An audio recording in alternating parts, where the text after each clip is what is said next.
వాళ్ళ ఆరుగురు ఎమ్మెల్యేలు బీజేపీ పార్టీకి ఓటేసినప్పుడు విదిన్ 48 అవర్స్లో వాళ్ళని డిస్క్వాలిఫై చేసిరు కాంగ్రెస్ పార్టీ. అక్కడ డిస్క్వాలిఫై చేసి లేటెస్ట్గా నిర్ణయం ఏం తీసుకున్నారు, ఇవాళ వాళ్ళకి డిస్క్వాలిఫై అయిన ఎమ్మెల్యేస్కి పెన్షన్ కూడా ఇవ్వద్దని ఒక డిసిషన్ తీసుకున్నారు. మరి అక్కడ కాంగ్రెస్ పార్టీయే, ఇక్కడ కూడా కాంగ్రెస్ పార్టీయే కదా, మరి డబుల్ స్టాండర్డ్స్ ఎందుకు మెయింటైన్ చేస్తూ ఉన్నారని చెప్పి నేను అడుగుతా ఉన్నాను. హిమాచల్ ప్రదేశ్లో ఏమో డిస్క్వాలిఫై చేస్తారు, కర్ణాటకలో ఏమో కాపాడుకుంటారు, తెలంగాణలో ఇన్సెంటివ్స్ ఇచ్చి జాయిన్ చేసుకుంటారు. ఇది వీళ్ళ పరిస్థితి.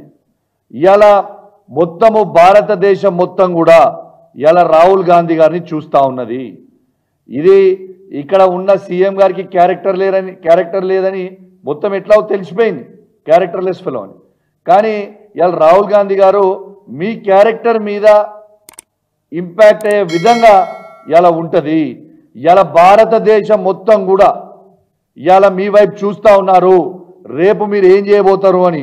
ఇలా రాహుల్ గాంధీ గారు రాజ్యాంగం బుక్ పట్టుకొని తిరుగుతూ ఉన్నారు ఎక్కడ పోయినా. ఇలా దాంతోపాటు వాళ్ళ డిఫెండింగ్ ద కాన్స్టిట్యూషన్ అని వాళ్ళ మేనిఫెస్టో పెట్టిర్రు. ఇవాళ సెంట్రల్ గవర్నమెంట్ మేనిఫెస్టో ఇది పెట్టినప్పుడు కాంగ్రెస్ పార్టీ మొన్న పేజ్ నెంబర్ 22లో క్లియర్గా 13th పారాలో ఏం రాసిరో వాళ్ళది ఒక్కసారి చదివి వినిపిస్తాం. We promise to amend the 10th schedule of the constitution and make defection, leaving the original party on which the MLA or MP was elected, and automatic disqualification of the membership in the assembly or parliament అనేది తీసుకొస్తామని రాహుల్ గాంధీ గారు స్వయంగా తన నోటితోనే చెప్పింది కూడా మరొకసారి గుర్తు చేస్తా ఉన్నాను. ఇలా ఈ డిసిషన్ని తెలంగాణలో ఒక్కటే కాదు చూసేది, ఈ డిసిషన్ని మొత్తం భారతదేశం చూస్తూ ఉన్నారు రాహుల్ గాంధీ గారు.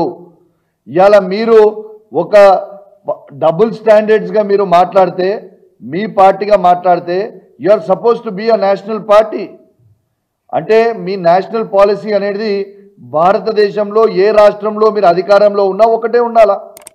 ఇలా హిమాచల్లో మీరు పవర్ ఉన్నది 3 రాష్ట్రాలలో, హిమాచల్ ప్రదేశ్లో, కర్ణాటకలో, తెలంగాణలో 3 రాష్ట్రాలలో మూడు దిక్కులు ఉంటాయి. అవి హిమాచల్ ప్రదేశ్లో డిస్క్వాలిఫై చేస్తారు, కర్ణాటకలో ఏమో కాపాడుకుంటారు, తెలంగాణలో ఏమో ఇన్సెంటివ్స్ ఇస్తారు. ఇదా ఒక నేషనల్ పార్టీ లాగా ఉన్నారా మీరు? అసలు మీరు సబ్ రీజనల్ పార్టీ లాగా బిహేవ్ చేస్తూ ఉన్నారు. రీజనల్ పార్టీ కూడా కాదు, సబ్ రీజనల్ పార్టీ లాగా బిహేవ్ చేస్తూ ఉన్నారు. ఖచ్చితంగా నిర్ణయం తీసుకోవాల్సిందే. ఈడ ఎలక్షన్లు రాక తప్పవు. మీరు 10 మందిని 1000 కోట్లు పెట్టి మీరు కొన్నంత మాత్రాన ఇవాళ ప్రజలు మొత్తం కూడా గమనిస్తూ ఉన్నారు. ఇవాళ రేవంత్ రెడ్డి గారు సంపాదించిన అవినీతి సొమ్ముతోని ఇవాళ మా 10 మంది ఎమ్మెల్యేలను ఒక్కొక్కరికి 100 కోట్ల రూపాయలు ఇచ్చి ఇవాళ వాళ్ళని కొన్నరు. ఖచ్చితంగా మీకు ప్రజలు రేపు బై ఎలక్షన్స్ రాక తప్పదు. ఈ బై ఎలక్షన్లు వచ్చినప్పుడు మీరు ఓడిపోవడం ఖాయం. ఇలా దానం నాగేందర్ గారు పెద్ద పెద్ద మాటలు మాట్లాడండి. దానం నాగేందర్ గారు మొన్న మాట్లాడుతూ ఆ రోజు నన్ను అన్నాడు, నిన్ను హైదరాబాద్ రోడ్ల మీద తిరగనీయమన్నాం. దానం నాగేందర్ గారు మీరు హైదరాబాద్ రోడ్ల మీద నన్ను తిరగని అన్నారు కదా, రేపు మీరు ఇదే హైదరాబాద్ రోడ్ల మీద మిమ్మల్ని ఉరికిస్తాం. Just 1 month, just wait and watch brother.